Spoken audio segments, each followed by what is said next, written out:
next few moments, and we'll be seeing the 5 red lights as we see 1, 2, 3, 4 and 5 red lights. Let's see if Capo can hold on to this P1 as we are underway with a bit of lag, but we are underway nonetheless.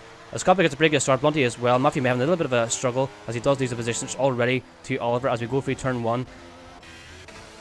I've just seen Kai Parker has had a monstrous start here. It's up to P13, and there's issues here at the back. There's yellow flags.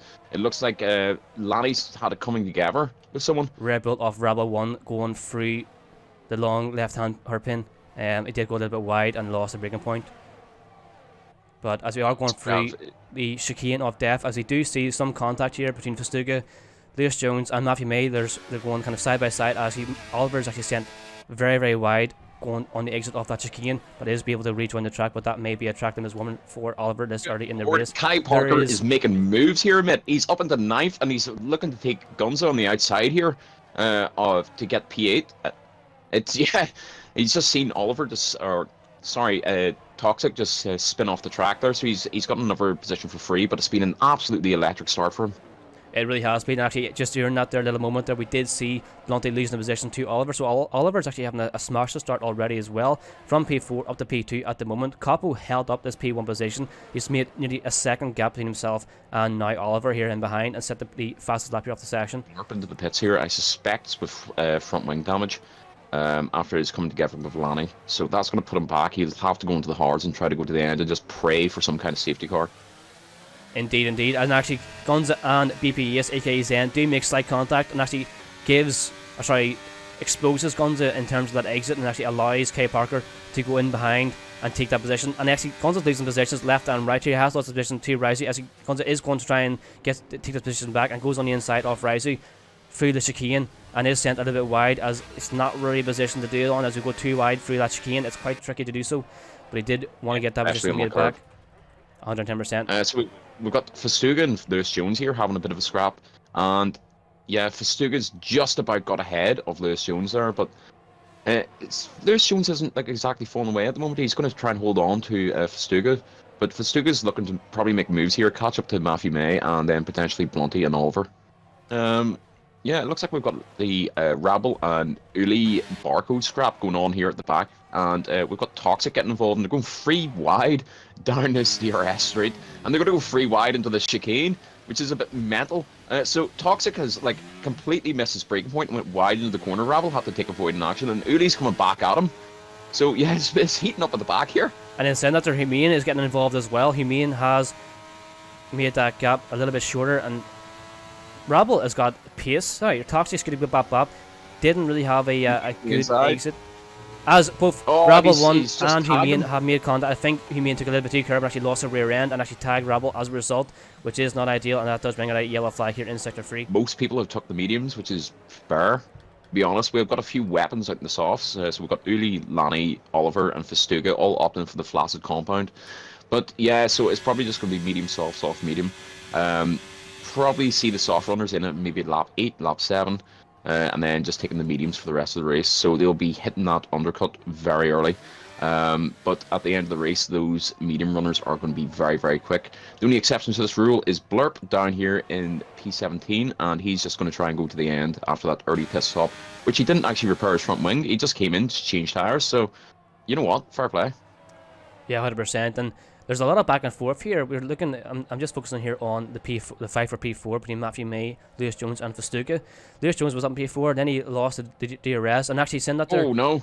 Festuga's completely missed his breaking point and actually has caused a little bit of a pile-up. He hit the back end of Lewis Jones, caused Lewis Jones to lose the rear, and that is a bit of disaster here. I think the yeah. So just want to say here, the Aston Martins are going quite well in 5th and 6th. They've been kind of under the radar for most of the race, Zen and Ryuzapu.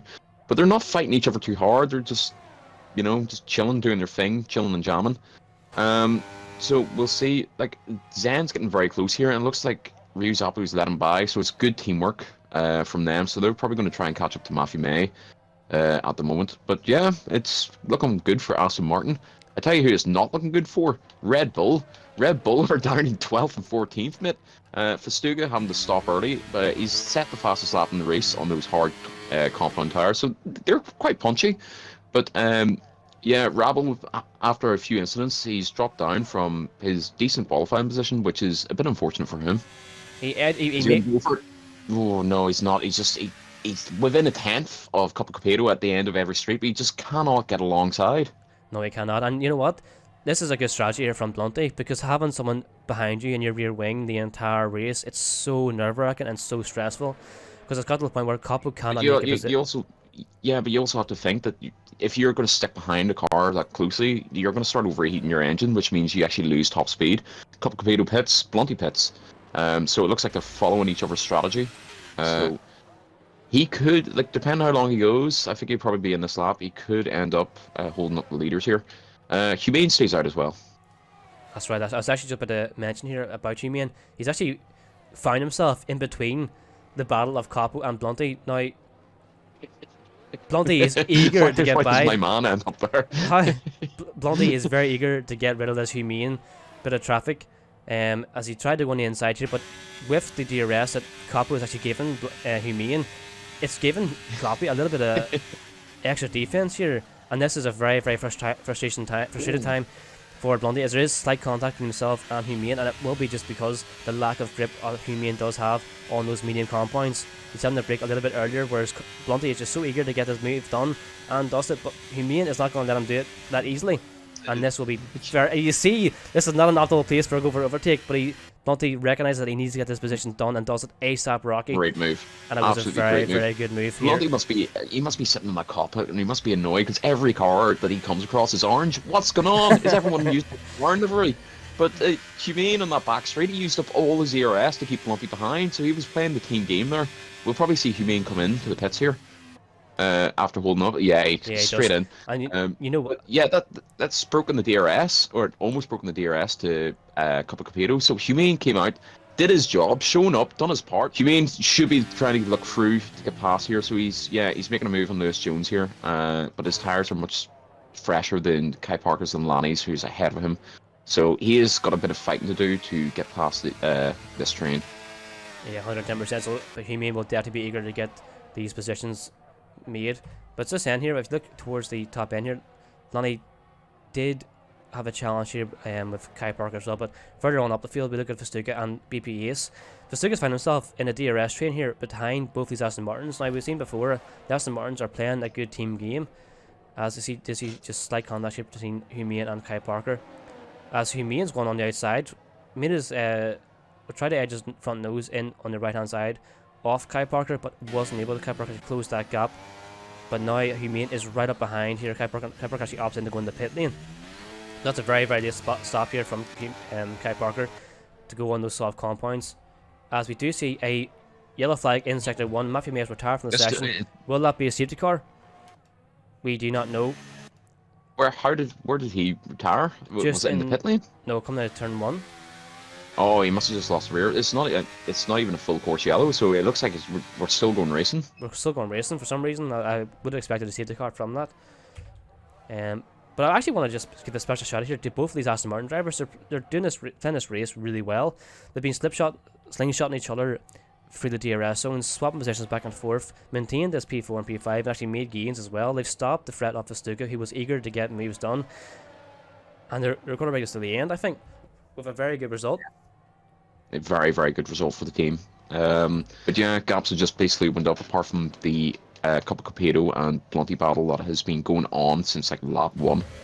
Now, I've been sitting on board here with Blunty here for the past lap or so, and he's actually lifting a whole lot on the DRS zone, so he's actually wanting to stay in this position. And we'll probably go on full attack mode here on the last couple of laps. Now, we are approaching lap 17 as it does start, so this is where things could either go well for Blunty here or go well for Capo. It all comes down to the defense really off both drivers, because if Blunty does get the move done, Capo will come right back at him.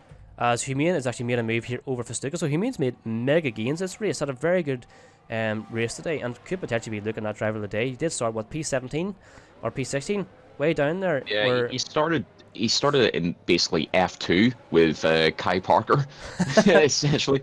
But yeah, he done really well. Kai Parker a bit unlucky, like they both made pretty good starts, but Humane's managed to get up to P6, so very, very good for the McLaren team with his teammate leading this race since basically lap 1. We are going through the final lap So this is where Blunty needs to go for these moves that he was planning this entire race. It feels like they've been right behind each other this entire time. So we will see. As actually Capo gets a big snap. A massive snap. Massive snap going through the entrance of DRS, so number 1. And actually, that almost opens up the window here for Blunty. Will he go for the move? He's right not going to go for the move. He wants the DRS into the final, like he wants the final DRS. So he's going to chill here, then use absolutely everything. So he's compromised his entry just to get a better exit here. So yeah, Capo Capito needs to use everything he's got. This will come down to the wire. Will Blunty go for this move? He does have DRS. He does have DRS, but also Capo will have ERS as well. As with the DRS, Blunty goes on the outside. They go 2x2 on the left-hand hairpin. Side by side here. Does Blunty come out ahead? He does indeed. Can he hold his position up? Now this will be take an absolute hero's effort here for Capo to get his position back. And I think this will be that down to the line here for Blunty. A very, very terrific race here from Blunty. Very intelligent, but also a very good race. We do see the top end. DLR Lewis Jones picking up another 3-second time penalty as we are approaching the start-finish line. As Blunty goes through the final corner. Here's the apex. Goes straight for the start-finish line. Goes across the line, taking that P1, followed by Capo with a very, very tightly fought battle with Oliver in behind as well, taking that P3, BP Ace in.